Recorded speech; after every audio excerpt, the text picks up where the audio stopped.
زبور 108 جنگ کے وقت دعا۔ میرا دل مستقل ہے اے خدا، میرا دل مستقل ہے، میں گاؤں گا اور ہم سرائی کروں گا۔ جاگ اے میری جان، جاگو اے بربط اور ستار، میں نور کے تڑکے کو جگاؤں گا۔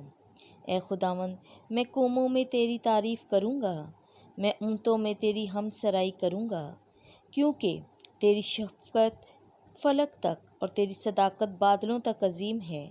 اے خدا، تو افلاک پر سرفراز ہو، کل جہان پر تیرا جلال ہو، تاکہ تیرے محبوب رہائی حاصل کریں۔ تو اپنے دست راست سے حمایت کر اور ہماری سن۔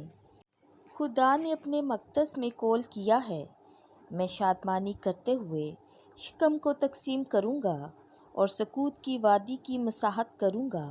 ملک جلاد میرا ہے، ملک منصے بھی میرا ہے، اور افرایم میرے سر کا خود ہے۔ یہودا میرا عصا ہے، مواب میرے دھونے کی چلمچی ہے۔ ادوم پر میں اپنا جوتا رکھوں گا، فلسطین پر میں فتح کا نعرہ ماروں گا۔ مجھے حسین شہر میں کون پہنچائے گا؟ مجھے ادوم تک کون لے جائے گا؟ کیا تو ہی نہیں اے خدا؟ اگرچہ تو نے ہمیں رد کر دیا ہے، کیا تو ہی نہیں؟ اور اے خدا، تو ہمارے لشکروں کے ساتھ نہیں جاتا۔ دشمن کے مقابلے میں ہماری کمک کر، کیونکہ آدمیوں کی مدد باطل ہے۔ خدا کی بدولت ہم بہادری دکھائیں گے اور وہی ہمارے دشمنوں کو پامال کرے گا۔ آمین۔